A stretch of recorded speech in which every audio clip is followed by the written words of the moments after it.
The Vox caster crackled with static and died. Sergeant Grimm adjusted the dials, coaxing nothing but wet interference from the machine's bowels. 3 days since the last transmission from Calegrove Redoubt. 3 days of dead air where once the faithful had sung their evening prayers across the trenches. The 109th trench breachers moved through the forward positions like ghosts themselves, their boots squelching in mud that had turned the color of old blood. Private Kess kept his lasgun trained on the shadows between the support beams, watching for movement that never came. The trenches stretched ahead in their familiar zigzag pattern, carved deep into the black soil that never seemed to dry, never seemed to warm. But something was wrong with the geometry.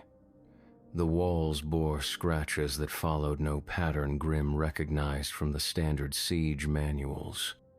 Long gouges spiraled downward, as if something massive had dragged claws through the reinforced earth while descending into the depths. The scratches were too deep, too precise, too deliberate. Corporal Vance emerged from a communication bunker, his face pale beneath the grime. "Sergeant, you need to see this." Grimm followed him into the cramped space, ducking under the low timber supports. The bunker's interior walls were painted with something dark and viscous. Not blood, though it smelled of iron and decay. The substance had been applied in careful strokes, forming symbols that hurt to look at directly. Pack bonds, Grimm realized with a chill. The ancient markings that Gene priests had once used to bind their creations to loyalty and purpose. "There's more," Vance whispered, pointing to the corner where a Vox, operator's chair, sat empty. The leather seat was shredded, stuffing spilling out like entrails. But the damage wasn't random. The tears formed a pattern, as if whatever had done this possessed an intelligence that took pleasure in methodical destruction. Kess appeared in the doorway, his breath coming in short gasps. "Bodies, Sergeant. Found them in the reserve trench." They followed him through the maze of interconnected passages, past sandbags that had been arranged in disturbing configurations. Someone, or something, had stacked them to form crude altars. Upon each altar sat a helmet, empty eye sockets staring at nothing. The metal was scored with the same spiral patterns that marked the walls. The reserve trench opened into a wider space where the 109th kept their supplies and wounded. Now it housed only the dead. 6 bodies lay in a perfect circle, their limbs arranged with surgical precision. Each corpse faced inward, hands folded over chests that had been opened and emptied. The hearts were missing, but the rib cages had been carefully preserved, turned into small shrines with candles made from what looked like rendered fat. "Corpse candles," Grimm breathed. He'd heard of such things in the oldest texts, relics from the days when the faithful still believed in redemption through suffering. But these candles burned with a flame that cast no light, only deeper shadows. Private Henley knelt beside one of the bodies, his hands shaking as he reached for the dog tags.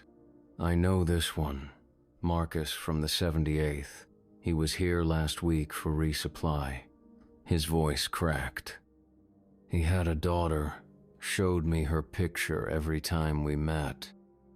The body that had been Marcus wore an expression of ecstasy, lips curved in a smile that belonged on a saint's face, not a corpse.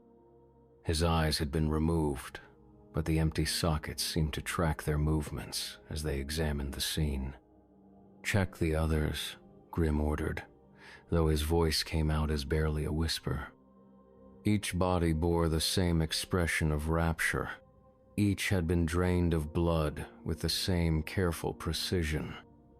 And each, they discovered, had been a faithful servant of the Trench Crusade, their personal effects revealing prayer books, blessed medallions, and letters home that spoke of faith and duty.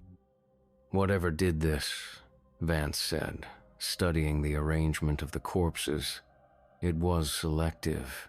These weren't random killings."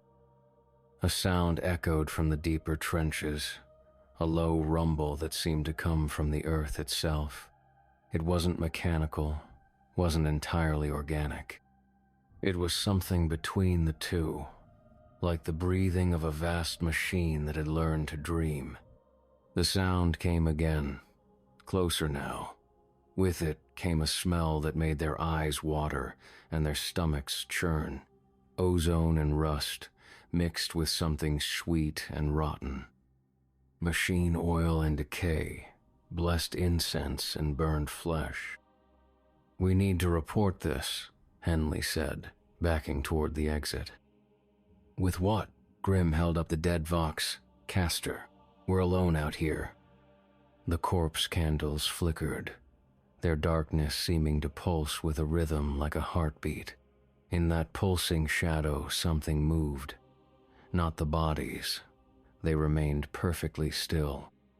But their shadows began to writhe, to reach toward the living men with fingers of absolute black. Kess raised his lasgun, finger tight on the trigger. "Sergeant, we need to go. Now." But Grim couldn't move. He was staring at the wall behind the circle of corpses, where new symbols were appearing. The pack bonds were writing themselves in fresh blood, the letters forming words in the old tongue that Gene priests had once used to bind their creations. "Hunt," he read aloud, the word tasting of copper and damnation. "Faith, consume." The breathing sound grew louder, accompanied now by the scrape of metal against stone. Something was moving through the trenches, something large enough to scrape against the walls as it passed. The sound was getting closer. "Move," Grim hissed, and they ran. They fled through the twisting passages, boots splashing through puddles that reflected no light. Behind them, the scraping sound followed at a measured pace, never hurrying, never slowing. Whatever hunted them was confident in its ability to find them. It was taking its time, savoring the chase. The trenches here were older, carved during the first years of the Crusade when the faithful still believed they could cleanse the world through righteous war. The walls bore inscriptions in High Gothic, prayers and benedictions that had been worn smooth by countless hands. But even these sacred words seemed different now, corrupted by proximity to whatever stalked through the darkness. They reached a junction where 3 passages met, and Grim held up his hand for silence. The scraping had stopped. In the sudden quiet, they could hear their own breathing, their own heartbeats, and something else. A wet, rhythmic sound like the workings of a great lung. There, Vance pointed to a passage that led deeper into the redoubt. "Emergency shelter. We can fortify it, wait for relief." They moved carefully, weapons ready, but the passages remained empty. The emergency shelter was a reinforced bunker carved into the bedrock, its walls lined with blessed steel and marked with protective wards. Inside, they found supplies, ammunition, and a backup Voxcaster that crackled with static, but no voices. "Still nothing," Henley said, adjusting the frequency. "It's like the whole sector has gone dark." Grim examined the bunker's defenses. The door was solid steel, blessed by the order of the sacred bolt. The walls were inscribed with prayers of protection that should have turned aside any unclean thing. But even here, in this sacred space, the air felt thick and wrong. "Those bodies," Kess said, settling against a wall. "They weren't just killed. They were arranged, like an offering." To what? Henley asked. Grim thought of the pack bonds, the careful precision of the wounds, something that understands faith, something that knows how to corrupt it. The Voxcaster suddenly erupted with sound, not voices, but something else. A howl that seemed to come from a throat made of metal and meat, a sound that spoke of hunger and madness, and something far worse than simple death. The howl was answered by another and another, until the static filled with a chorus of inhuman voices. War wolves, Vance whispered, his face white with terror. The gene, priest's abominations, but they were sealed away, destroyed. Apparently not, Grim said, checking his weapon. The old texts speak of such things. Beasts bred for war, given intelligence and purpose. But they turned on their masters during the Molten Rebellion. Too smart, too hungry. The howling stopped as suddenly as it had begun, leaving only the steady crackle of static. In that silence, they heard something else. Footsteps. Slow, deliberate, and far too heavy for anything human. The steps stopped outside their bunker. For a long moment, nothing happened. Then something began to scratch at the door, metal claws dragging across blessed steel with a sound like screaming. The wards, Henley breathed. They should protect us. But even as he spoke, the protective inscriptions on the walls began to change.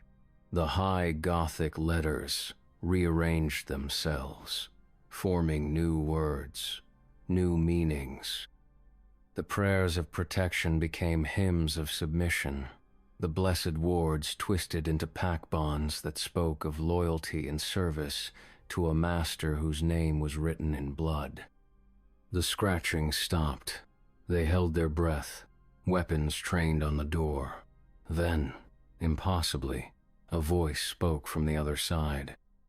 Not the rough growl of a beast, but something that had once been human, something that remembered how to form words.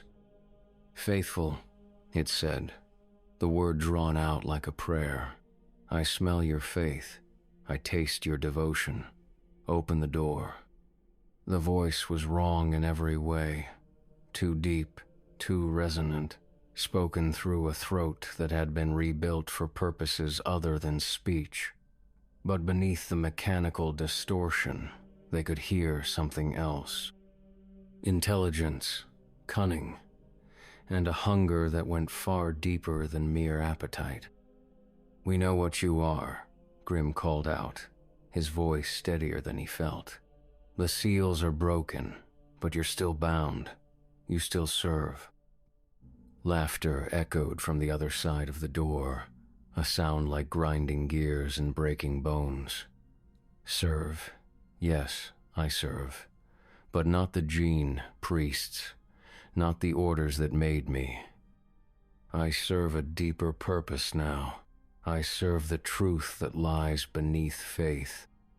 The blessed steel of the door began to glow, not with holy light, but with the sullen red of heated metal. The creature on the other side was doing something, some process that turned blessed protection into a beacon of corruption. Faith is a leash, the voice continued, almost conversational now. But what happens when the faithful discover their leash leads not to salvation but to slaughter? What happens when devotion becomes the very thing that damns them? The door began to buckle inward, the blessed steel flowing like liquid under the creature's touch. Through the growing gap, they could see an eye, not the eye of a beast, but something far worse.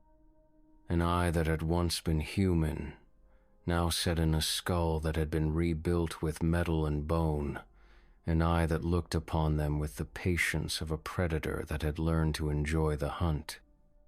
I offer you a choice, the voice said. Die quickly as the faithless do, or live a little longer and learn what your devotion truly means. The door collapsed inward with a sound like thunder. In the breach stood something that had once been a man, long ago, before the gene priests had worked their arts upon it. Now it was something else entirely, a fusion of flesh and metal and purpose that towered above them like a moving shrine to war. Its body was plated in armor that wept machine oil, each piece inscribed with pack bonds that pulsed with their own light. Its head was a skull of blessed steel, jaw extended and filled with teeth that had been blessed by priests before being sharpened to points.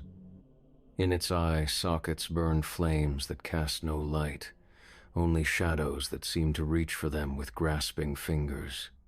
But it was the creature's hands that drew their attention. Each finger ended in a claw that had been blessed and consecrated. Each palm bore the mark of the sacred bolt. These were not the hands of a beast, but of a priest of war, trained in the old ways, corrupted by purposes that went beyond simple slaughter.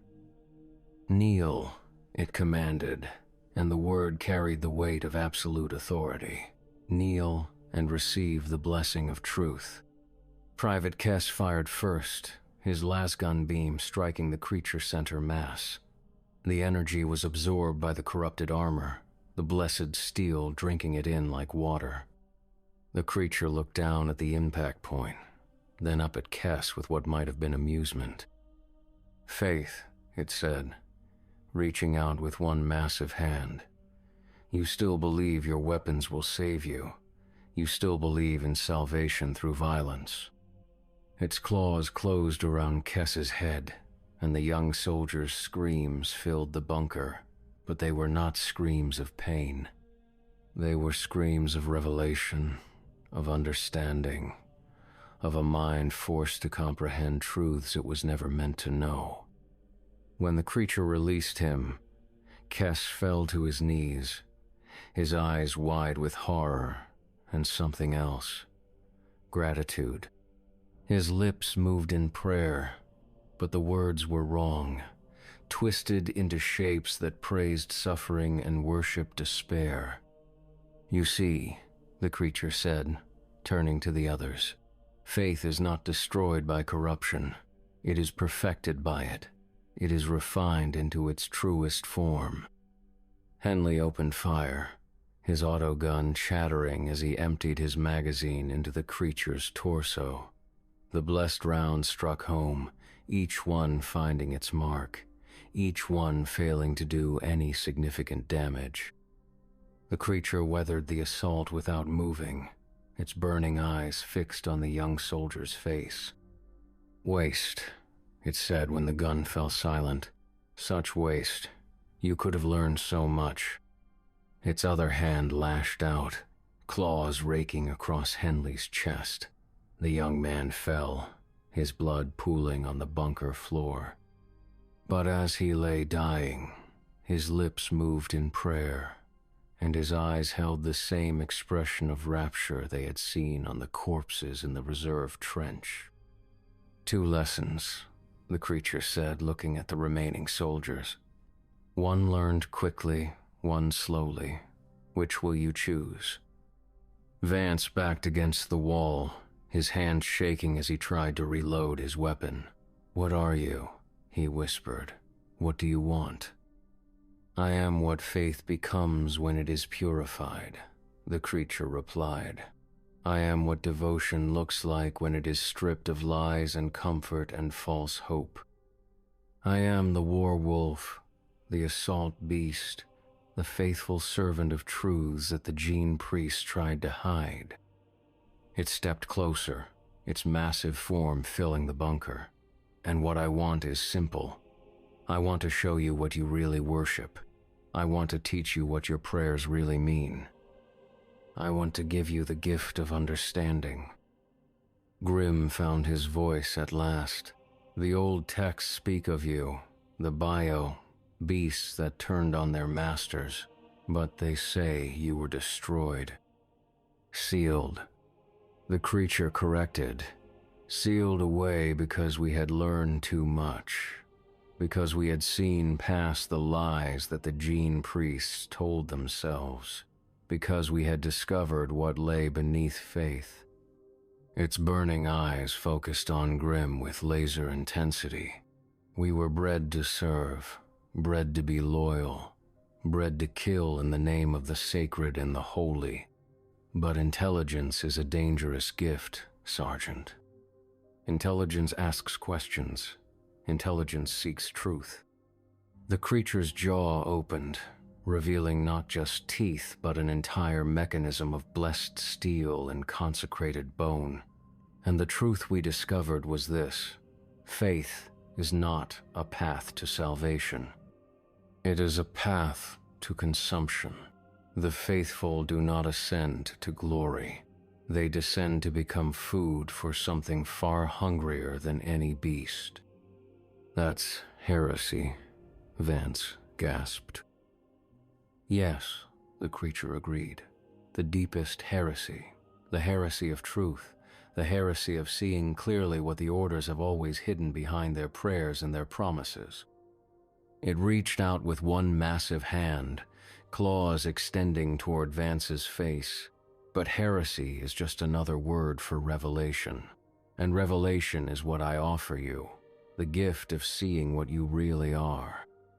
What you have always been. Vance tried to run, but there was nowhere to go. The creature's claws caught him, lifted him, held him at eye level. Look at me, it commanded. Look into my eyes and see what faith really looks like. The young soldier's struggle ceased. His eyes widened, pupils dilating as he stared into the creature's burning gaze.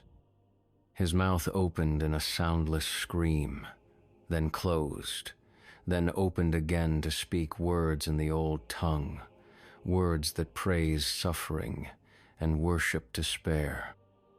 Perfect, the creature said, setting him down gently. Another lesson learned. Another truth accepted. Now only Grim remained, his back pressed against the bunker wall, his weapon forgotten at his feet. The creature turned to him with something that might have been fondness, the way a teacher might look at a particularly promising student. You understand, don't you? It said. You've always understood. That's why you're still alive. That's why I saved you for last. Grim's mouth was dry, his voice barely a whisper. What do you mean? Your faith was never quite complete. The creature explained. Your devotion was always tainted with questions, with doubt, with the kind of intelligence that makes a man dangerous to those who would use him. It stepped closer, and Grim could smell the machine oil weeping from its armor, the blessed incense that burned in its eye sockets, the strange sweetness of corrupted flesh. The gene, priests recognized this quality in their creations. They called it independence. They tried to breed it out of us, but independence is not so easily destroyed. What are you saying? I'm saying that you, like me, have always served a master you could not name, a hunger you could not identify, a purpose that transcended the simple commands of your superiors. The creature's massive head tilted, studying Grim with inhuman patience. I'm saying that you were bred for this moment, bred to understand what I am about to show you. The creature's claws extended, but instead of reaching for Grim, they traced symbols in the air. Pack bonds appeared, hanging in the space between them like letters of fire. But these were not the crude markings they had seen on the walls. These were pure, perfect, beautiful in their terrible clarity. Read them, the creature commanded. Grim found himself unable to look away.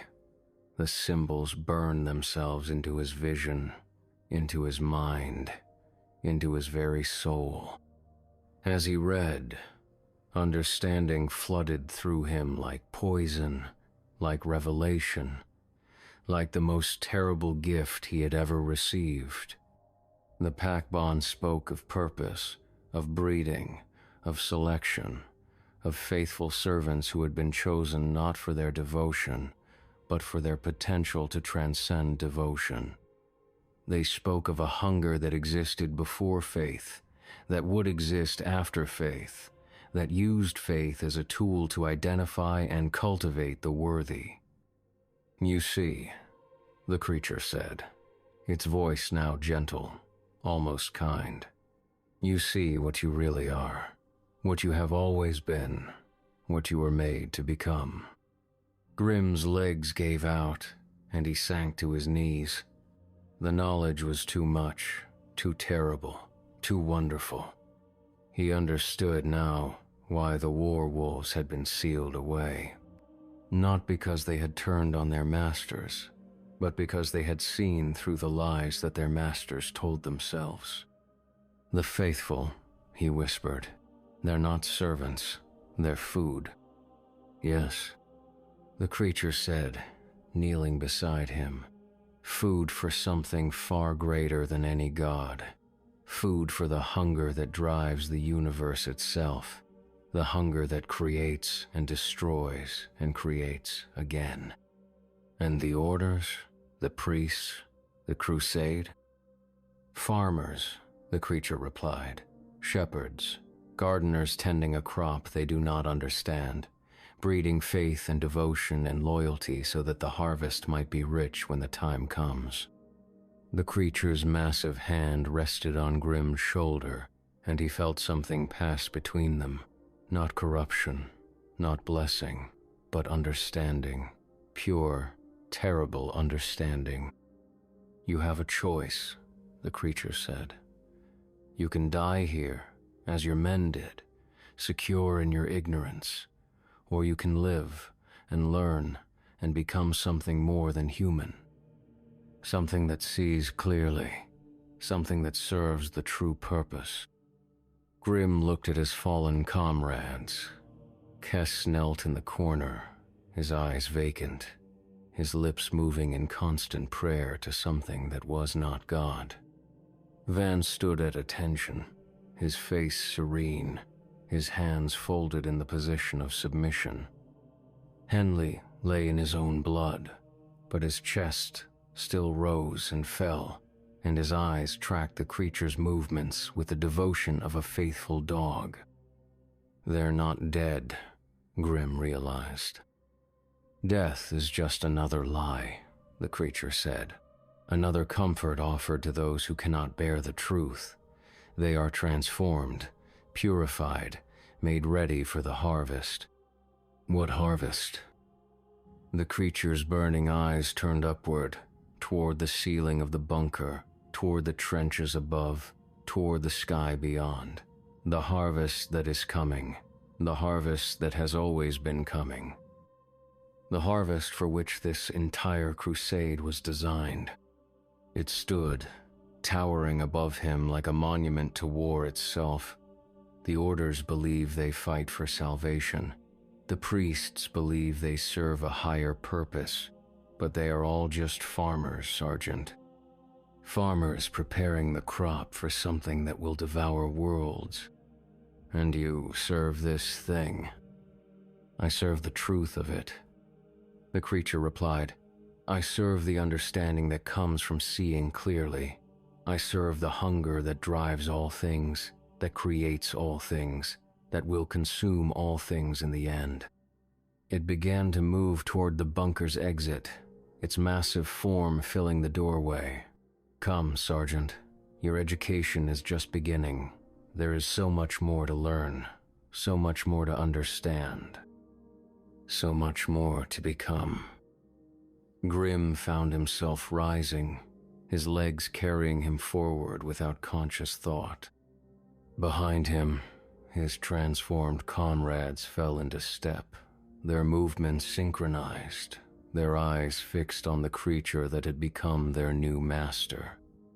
"Where are we going?" he asked. To the source, the creature replied.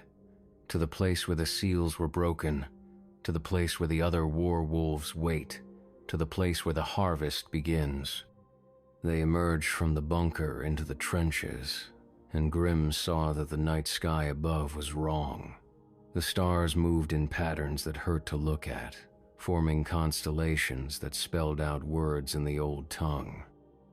The moon was the color of blood, and its light cast shadows that reached toward them with grasping fingers. The faithful will come, the creature said, moving through the trenches with purpose.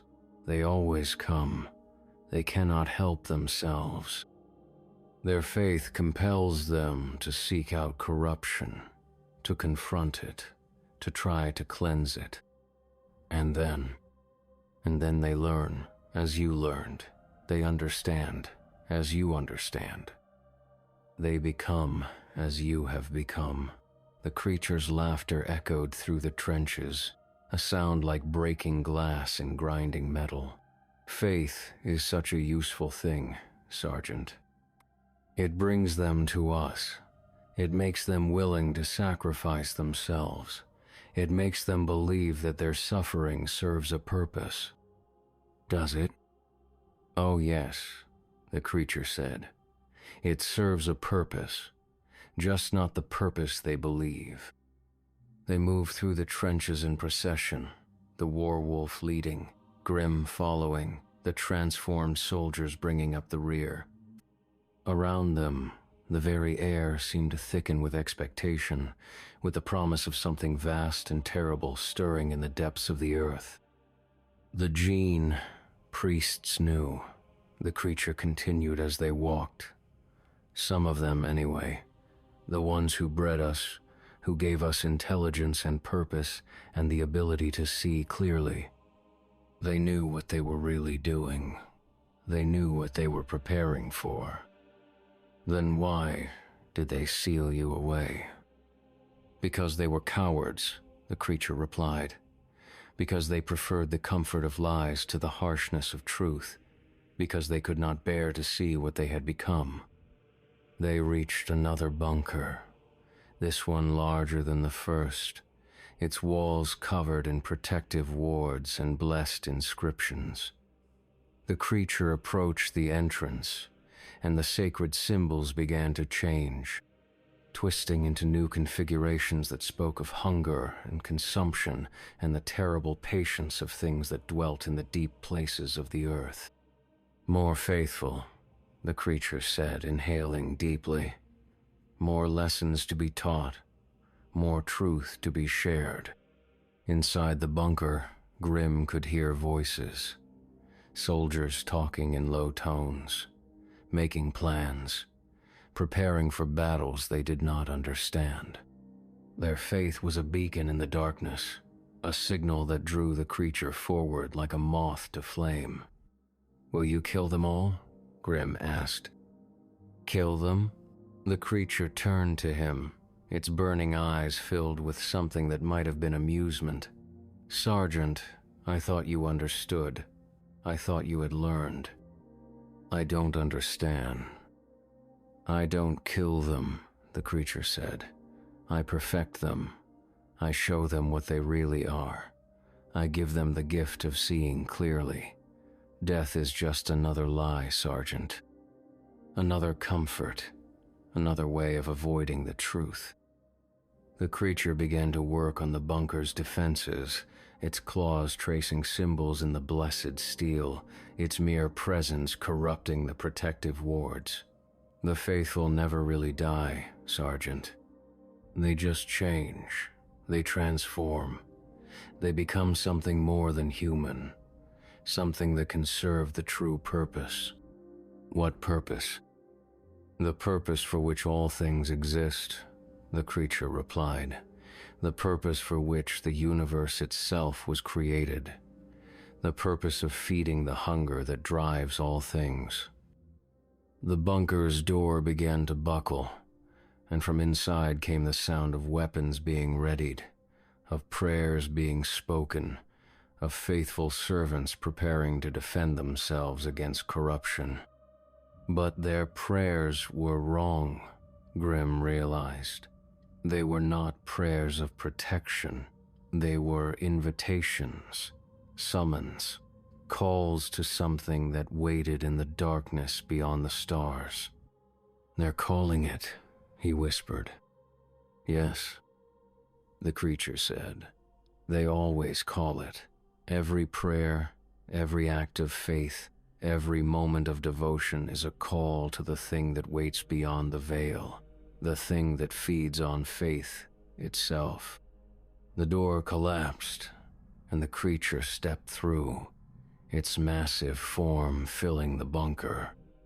Inside, a dozen soldiers knelt in prayer, their weapons forgotten, their eyes turned upward toward something that existed beyond sight, beyond understanding, beyond the simple comfort of human comprehension.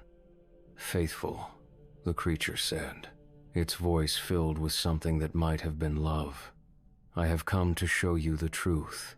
I have come to give you the gift of understanding. I have come to prepare you for the harvest." But the soldiers did not flee. They did not fight.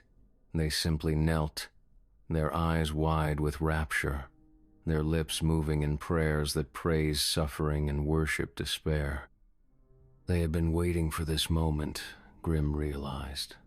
They had been bred for it, trained for it, prepared for it by generations of faithful service. "You see," the creature said, its claws extending toward the nearest soldier. "They know, deep in their hearts, they have always known, faith is not about salvation. It is about preparation. It is about making oneself ready for consumption." The soldier's transformation was quick, almost gentle. The creature's touch did not destroy, did not corrupt, did not break. It simply revealed what had always been there, hidden beneath layers of lies and comfort and false hope. Another lesson learned. The creature said as the soldier rose, his eyes now burning with the same flames that filled the war-wolf's skull. Another truth accepted, another servant ready for the harvest. One by one, the soldiers submitted to the creature's touch. One by one, they were transformed, perfected, made ready for purposes that transcended human understanding. And with each transformation, Grim felt something stirring in his own chest, something that had been waiting there all along. "My turn," he said, stepping forward. The creature looked at him with what might have been pride. "You understand," it said. "You see what you really are, what you have always been, what you were made to become." "I understand," Grim replied. "I see." The creature's claws extended, and Grim felt them touch his chest, his heart, his soul. Pain flooded through him, but it was not the pain of destruction. It was the pain of birth, of transformation, of becoming something more than human. Understanding flooded through him like fire, like revelation, like the most terrible gift he had ever received. He saw the truth of the orders, the truth of the crusade, the truth of faith itself. He saw the thing that waited beyond the stars, the thing that fed on devotion and grew fat on sacrifice, the thing that had been waiting so patiently for the harvest to be ready. "Perfect," the creature said as Grim's transformation completed. "Another servant ready for the true purpose. Another tool prepared for the work that is to come." Grim looked at his hands, saw the claws that had replaced his fingers, felt the armor that had grown from his skin. He was no longer human, no longer bound by human limitations, no longer constrained by human understanding. "The harvest," he said, his voice now carrying the same resonance as the creature's. "When does it begin?" "Soon," the creature replied. The seals are breaking. The other warwolves are awakening. The faithful are being prepared. The crop is almost ready. They emerged from the bunker into the trenches, now leading a procession of transformed soldiers. Each bore the marks of their change, the armor that wept machine oil, the eyes that burned with flames that cast no light, the claws that had been blessed for purposes beyond simple war. "Where are the others?" Grim asked. "Scattered," the creature replied, "hidden, waiting. But they will come. They always come when the time is right." They moved through the trenches toward the heart of the redoubt, where the faithful gathered for their evening prayers. As they walked, Grim could hear the sound of singing, of voices raised in hymns that praised sacrifice and worshiped suffering. The faithful were preparing themselves, he realized. They were making themselves ready for what was to come. "They know," he said. "They have always known," the creature replied. "Deep in their hearts, they have always known what they were being prepared for. They just lacked the courage to admit it." The singing grew louder as they approached the chapel, a vast underground chamber carved from the living rock and sanctified with the blood of martyrs. Inside, hundreds of soldiers knelt in prayer, their voices joining in harmonies that seemed to resonate with something vast and hungry and patient. "Listen," the creature said, its massive head tilted toward the sound. "Listen to what they're really singing." Grim listened, and now he could hear it. The words were not prayers of protection or pleas for salvation. They were invitations, summons, calls to something that waited beyond the veil of reality, something that fed on faith itself. "They're calling it," he whispered. "Yes," the creature said. "They're calling it home. They're preparing the way for the harvest. They're making themselves ready for consumption." The chapel doors stood open, light spilling out into the trenches. But it was not the light of salvation. It was the light of hunger, of anticipation, of something vast and terrible preparing to feed. "Shall we join them?" the creature asked. "Yes," Grim replied. "Let us go to prayer." They entered the chapel, and the singing stopped. Hundreds of eyes turned toward them, and Grim saw no fear in those gazes, only recognition, only acceptance, only the deep, abiding peace of those who had finally understood their purpose. "Warwolf," the chaplain said, his voice carrying clearly through the vast chamber. "You have come at last.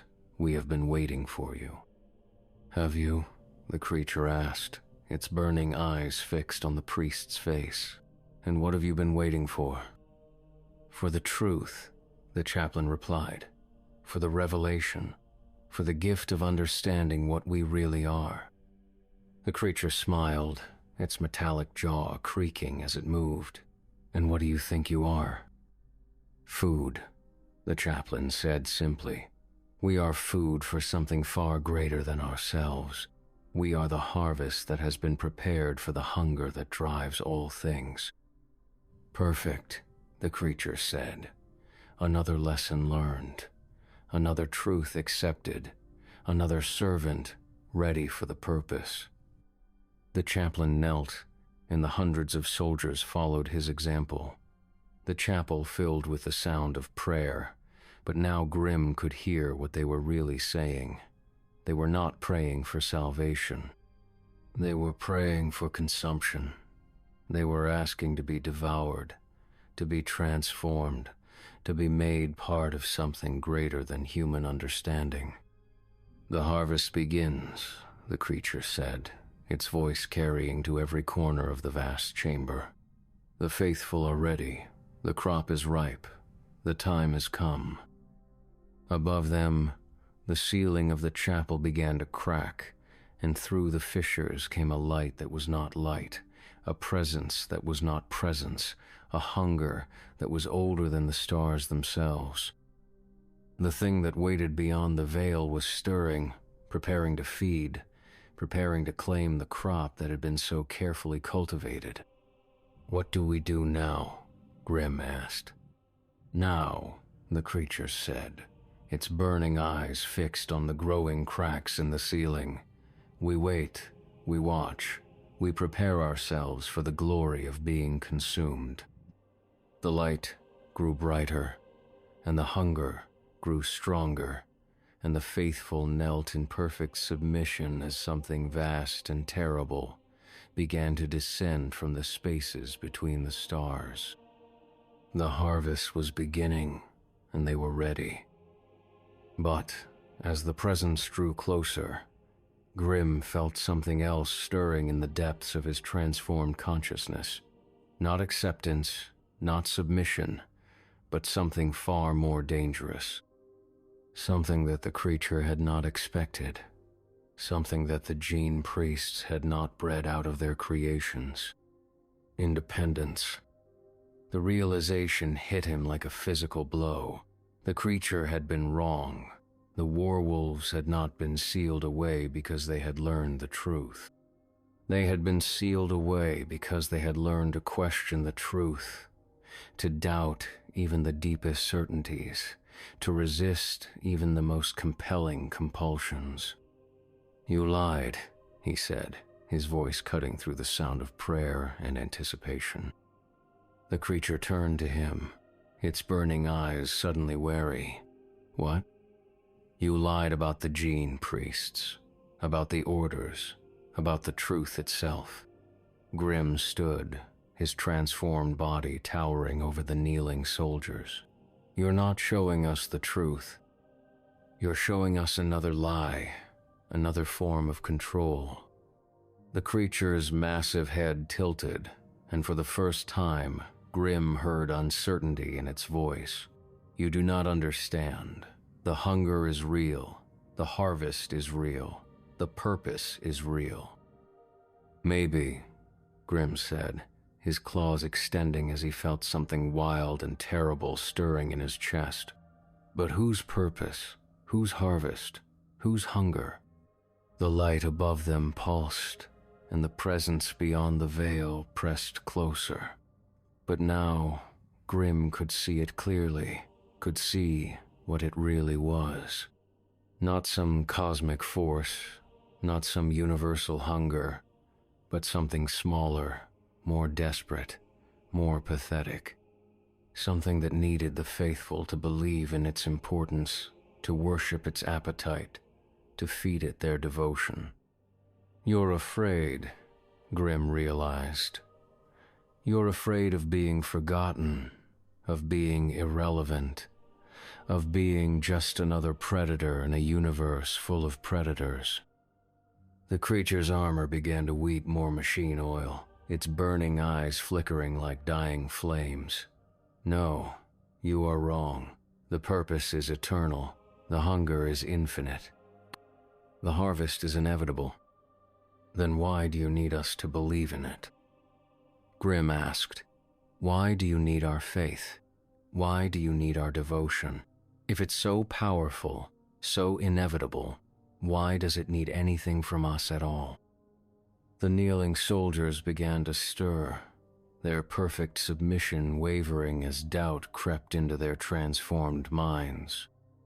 The chaplain's voice faltered in his prayers, and the harmonies that had filled the chapel began to dissolve into discord. "Because," Grim continued, his voice growing stronger, "you're not servants of some cosmic truth. You're parasites. You're feeding on faith itself, on the need to believe in something greater than ourselves. And when that faith wavers, when that need disappears, you starve." The creature lunged at him, its massive claws reaching for his throat, but Grim was ready. The independence that the gene priests had tried to breed out of him, the questioning nature that the orders had tried to suppress, the doubt that the creature had tried to transform into certainty. All of it came flooding back. They fought in the chapel, two monsters grappling in the sacred space while the faithful watched in growing horror. The creature was stronger, faster, more experienced in the ways of war. But Grim had something it lacked. He had the ability to question, to doubt, to resist even the most compelling truths. The battle raged through the chapel, their claws striking sparks from the blessed stones, their roars echoing through the vast chamber. Above them, the presence beyond the veil writhed and twisted, its hunger growing desperate as the faith that sustained it began to crumble. "You cannot win," the creature snarled as they grappled near the altar. "The hunger is real. The harvest is real. The purpose is real." "Maybe," Grim replied, his claws finding purchase in the creature's armor. "But maybe it's not the only reality.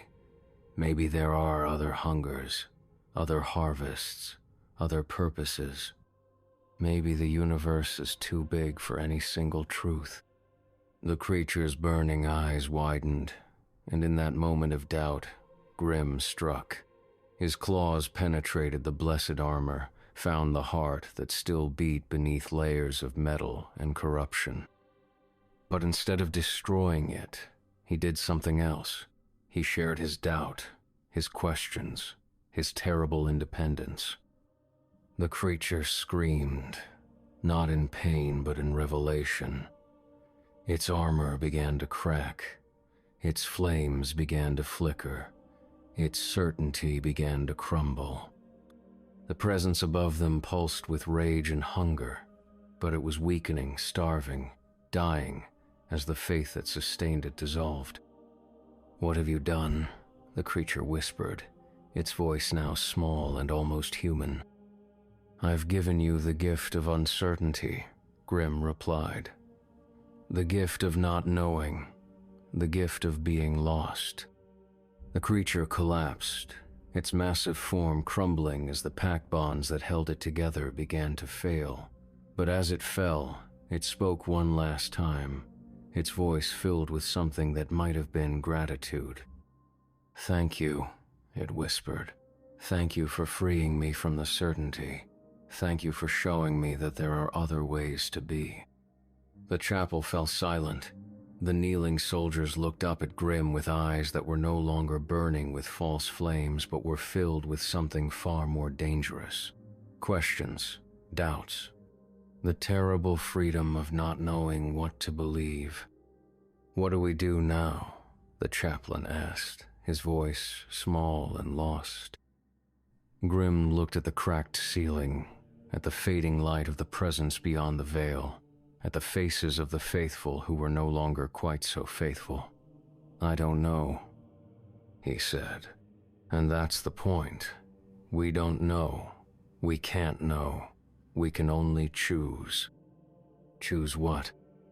"Whether to serve another certainty, another truth, another hunger, or whether to embrace the uncertainty, to accept that we might be wrong about everything, to acknowledge that the universe might be stranger and more terrible and more wonderful than any of us can imagine." The chaplain nodded slowly, and Grim saw understanding dawn in his eyes, not the understanding of certainty, but the understanding of doubt.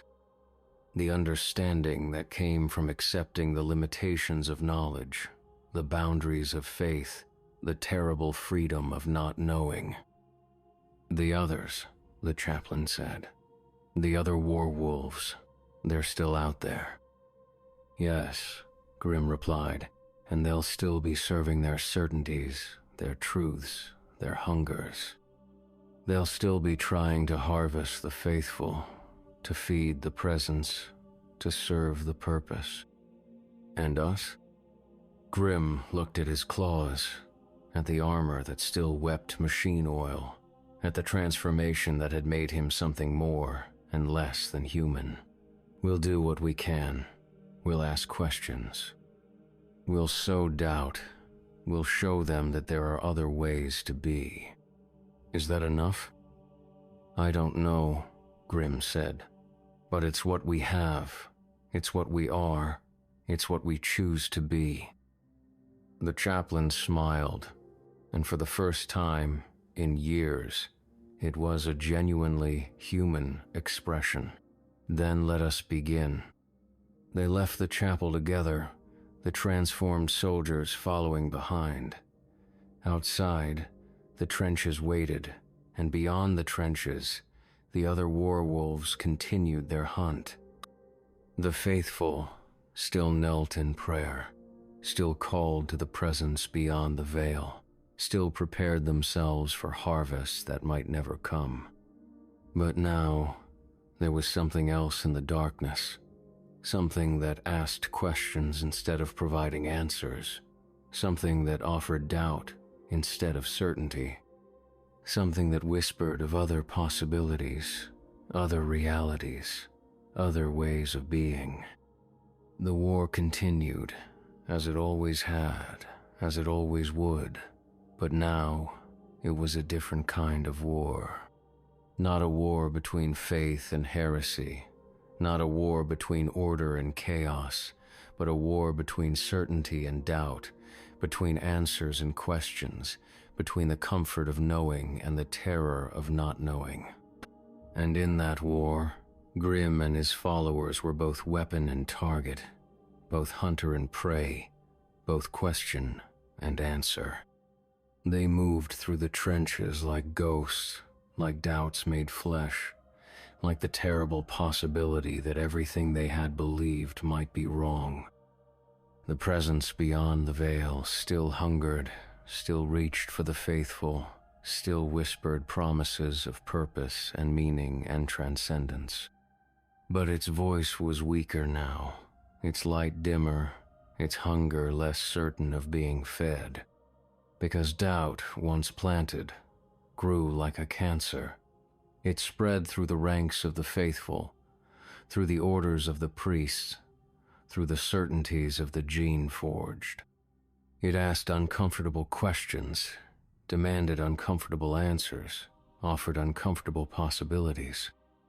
And in the end, that might be enough. Not to win, not to lose, but to change the nature of the game itself.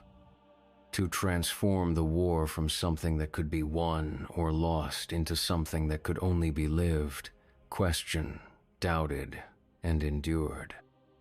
The trenches stretched on into the darkness, and somewhere in that darkness, the other werewolves continued their hunt.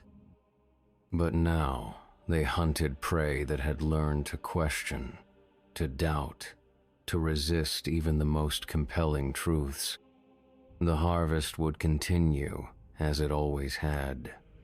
But now it would be a harvest of questions, as much as answers, of doubts, as much as certainties, of the terrible freedom that came from not knowing what to believe. And in the chapel, abandoned now but not forgotten, the cracked ceiling let in starlight that formed no patterns, spelled no words, offered no comfort. Just light falling on empty pews where the faithful had once knelt, where they had once believed, where they had once prepared themselves for purposes they could not name. The war went on, as wars always do, but now it was a war worth fighting, because it was a war without end, without victory, without the promise of meaning or purpose or transcendence. It was a war that could only be lived, one doubt at a time, one question at a time, one terrible moment of uncertainty at a time. And in that uncertainty, in that doubt, in that endless questioning, there was something that might have been hope, or it might have been despair. Or it might have been something else entirely, something that had no name, no purpose, no meaning beyond the simple fact of its existence. The darkness swallowed everything, as it always did. But now the darkness was full of questions, and questions unlike answers, could never be fully consumed.